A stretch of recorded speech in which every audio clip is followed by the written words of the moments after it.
ओपलयतमावहमि ओम सफलयतमावहमि ओम भूर्भुवस्सुरतमावहमि ध्यायामि ज्ञानसंस्थायामि आवाहमि आदिसंस्थायामि आध्यो आदिसंस्थायामि हस्तयोः अग्निसंस्थायामि मुखे आदिसंस्थायामि सर्वपूजा दक्षिण संस्थायामि मध्यकार्याणि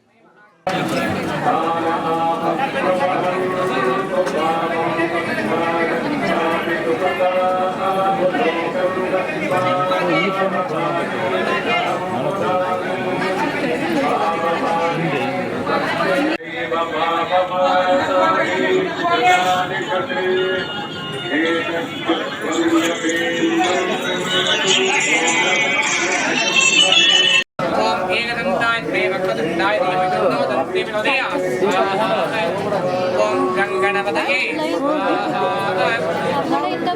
ओम एकदंताय विद्महे वक्रतुंडाय धीमहि तन्नो दन्ते प्रचोदयात् एकदंताय विद्महे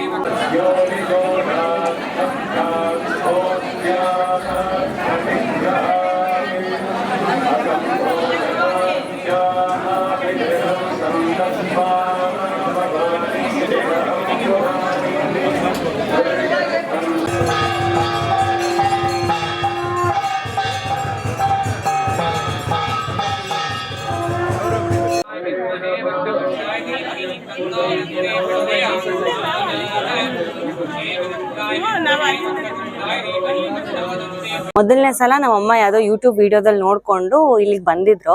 ನಾನು ತುಂಬಾ ಹಠ ಮಾಡಿದ್ದೆ, ನಾನು ಬರಲ್ಲ, ನಾನು ದೇವ್ರನ್ನ ನಂಬಲ್ಲ, ನೀನು ರಾಯರ ಮಠಕ್ಕೆ ಹೋಗಬಾರ್ದು ಅಂತ ರಾಯರ್ ಫೋಟೋ ಎಲ್ಲ ಹೊಡೆದಿದ್ದೆ, ಎಲ್ಲ ಮಾಡಿದ್ದೆ.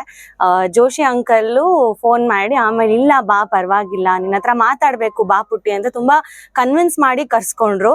ಇಲ್ಲಿಗೆ ಬರ್ಬೇಕಾದ್ರೂ ನಾನು ತುಂಬಾ ಸಿಡಿ ಮಾಡ್ಕೊಂಡು ಕೋಪ ಮಾಡ್ಕೊಂಡೇ ಬಂದೆ.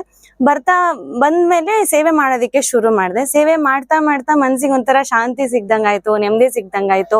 ಮಧ್ಯದಲ್ಲಿ ಸ್ವಲ್ಪ ಸೇವೆ ಮಾಡ್ತಾ ತೊಂದರೆಗಳಾಯ್ತು, ಬಟ್ ಬಿಡ್ಲಿಲ್ಲ. 21 ವಾರ ಸೇವೆ ಮಾಡಿದೆ. ಅಂದ್ಕೊಂಡಿದ್ದಕ್ಕಿಂತ ಜಾಸ್ತಿನೇ ಕೊಟ್ರು ರಾಯರು. ಅಷ್ಟೊತ್ತಿಗೆ ನನ್ನ ಎಂಗೇಜ್ಮೆಂಟು ಫಿಕ್ಸ್ ಆಗಿ ನನ್ನ ಹಸ್ಬೆಂಡ್ ಜೊತೆನೆ ಬಂದು 21 ವಾರ ಆದ್ಮೇಲೆ ಪೂಜೆನೂ ಮಾಡಿದೆ. ಒಳ್ಳೆ ಕಡೆ ಮದ್ವೆನೂ ಆಯ್ತು, ಕೆಲ್ಸಗಳು ಚೆನ್ನಾಗಾಯ್ತು, ನನ್ನ ಆರೋಗ್ಯ ಚೆನ್ನಾಗಾಯ್ತು, ಮನೆ ಚೆನ್ನಾಗಾಯ್ತು. ಎಲ್ಲದಕ್ಕಿಂತ ಹೆಚ್ಚಾಗಿ ಮನಸ್ಸಿಗೆ ನೆಮ್ಮದಿ ಸಿಕ್ತು. ತುಂಬಾ ಖುಷಿ ಆಗುತ್ತೆ. ಹಠ ಮಾಡ್ಕೊಂಡು ಬಂದ್ರು ಕೂಡ ಜೋಶಿ ಅಂಕಲಿಂದ ಹಿಡಿದು ಸಮಾಧಾನ ಮಾಡಿ ಕರ್ಸ್ಕೊಂಡು ಇವತ್ತು ನನ್ನನ್ನ ಈ ಮಟ್ಟಕ್ಕೆ ತನಕ ತಂದಿದ್ದಾರೆ.